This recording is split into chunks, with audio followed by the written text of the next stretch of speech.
श्री गणेशाय नमः। राधे कृष्णा। कथा कहानियां में आपका स्वागत है। लक्ष्मी नारायण की कृपा आप सब पर बनी रहे। सुनते हैं माता लक्ष्मी और विष्णु भगवान की कथा। भगवान विष्णु और सौभाग्य धन की देवी माँ लक्ष्मी। लक्ष्मी जी के साथ मृत लोक भ्रमण की कथा का अमृत पान करेंगे। परमेश्वर के तीन मुख्य स्वरूपों में से एक भगवान विष्णु का नाम स्वयं ही धन की देवी माँ लक्ष्मी के साथ लिया जाता है। शास्त्रों में कथाओं के अनुसार माता लक्ष्मी हिंदू धर्म में धन संपदा, शांत, सौभाग्य और सुख समृद्धि की देवी मानी जाती हैं। माता लक्ष्मी भगवान श्री विष्णु जी की अर्धांगिनी है, सुख व समृद्धि के प्रतीक है। माँ लक्ष्मी व विष्णु जी को युगों युगों से साथ देखा गया है। यदि कोई व्यक्ति अपने जीवन में धन का वास चाहता है तो वो हमेशा माँ लक्ष्मी जी के साथ विष्णु की आराधना अवश्य करें। इन दोनों का रिश्ता काफी शुद्ध और सर्वश्रेष्ठ माना जाता है।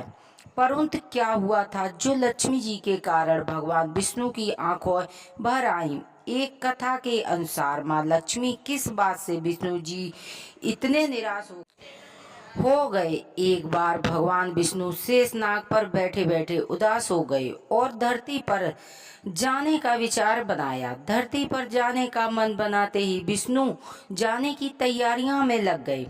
अपने स्वामी को तैयार होता देख माँ लक्ष्मी ने उनसे पूछा, स्वामी आप कहाँ जाने की तैयारी में लगे हैं? जिससे उत्तर में विष्णु ने कहा, हे देवी, मैं धरती लोक पर घूमने जा रहा हूँ। यह सुन माता लक्ष्मी भी धरती पर जाने का मन हुआ और उन्होंने श्री हरि से आज्ञा मांगी। लक्ष्मी द्वारा प्रार्थना करने पर भगवान विष्णु जी बोले, आप मेरे साथ चल सकती हो, लेकिन एक शर्त पर। तुम धरती पर पहुंचकर उत्तर की दिशा की तरफ बिल्कुल मत देखना, तभी मैं तुम्हें अपने साथ ले जाऊंगा। ये सुनते ही माता लक्ष्मी ने तुरंत कह दिया। विष्णु के साथ धरती लोक जाने की तैयारी में लग गईं। माँ लक्ष्मी और भगवान विष्णु सुबह सुबह धरती पर पहुंच गए। जब वे पहुंचे तब सूर्य देवता उदय हो ही रहे थे। कुछ दिन पहले ही बरसात हुई थी, इसीलिए धरती पर चारों ओर हरियाली हरियाली थी। धरती बेहद सुंदर दिख रही थी। अंत माँ लक्ष्मी मग्न मुग्ध होकर धरती पर चारों दिशाओं में देख रही और माता लक्ष्मी भूल गई कि पति ने क्या वचन करके साथ लाए थे। अपनी नजर घुमाते हुए उन्होंने कब उत्तर दिशा की ओर देखा, उन्हें पता नहीं चला। मन ही मन में मुग्ध हुई माता लक्ष्मी ने जब उत्तर दिशा की ओर देखा तो उन्हें एक सुंदर बगीचा नजर आया। उस ओर से भीनी भीनी खुशबू आ रही थी। बगीचे में बहुत ही सुंदर सुंदर फूल खिले थे। फूलों को देखते ही माँ लक्ष्मी बिना सोचे समझे उस खेत में चली गईं। वहां एक सुंदर फूल तोड़ लाई। फूल तोड़ने के पश्चात जैसे ही माँ लक्ष्मी भगवान विष्णु जी के पास लौट कर आई, तब भगवान विष्णु की आंखों में आंसू थे। माँ लक्ष्मी के हाथ में फूल देखते ही विष्णु जी बोले, कभी भी किसी से बिना पूछे उसका कुछ नहीं लेना चाहिए। और साथ ही माँ लक्ष्मी जी को विष्णु ने दिया हुआ वचन भी याद दिलाया और फिर भगवान विष्णु की दी हुई माँ लक्ष्मी को सजा दी। माँ लक्ष्मी को अपनी भूल पर जब आभास हुआ तो उन्होंने भगवान को विष्णु के इन भूल की क्षमा मांगी। विष्णु जी ने कहा कि आपने जो भूल की है उसकी सजा आपको अवश्य मिलेगी।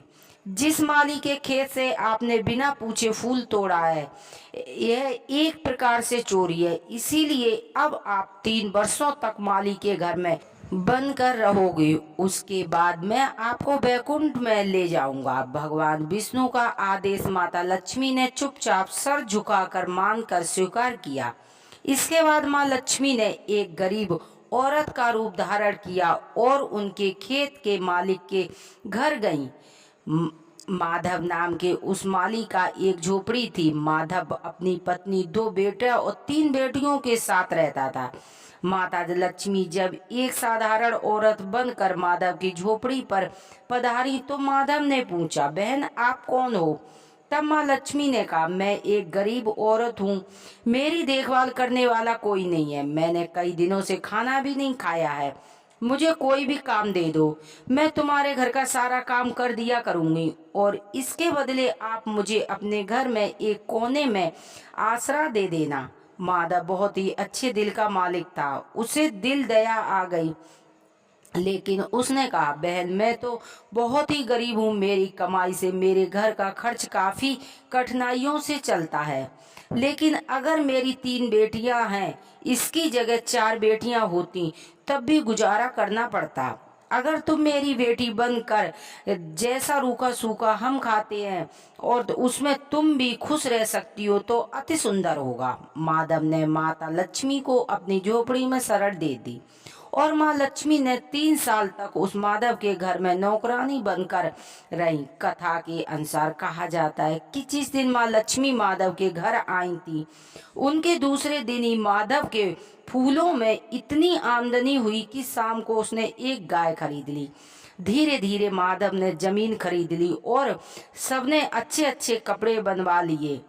कुछ समय बाद माधव ने एक बड़ा पक्का घर बनाया। माधव हमेशा सोचता था कि यह सब महिला के आने के बाद ही मिला है, इस बेटी के रूप में मेरे किस्मत ही बदल दी।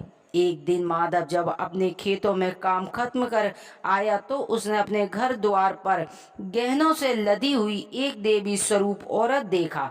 जब निकट गया तो उसे हुआ यह मेरी मुंह बोली चौथी बेटी, यानी कि वह औरत कुछ ही समय के बाद समझ गया कि यह देवी कोई और नहीं बल्कि स्वयं भगवती माँ लक्ष्मी है।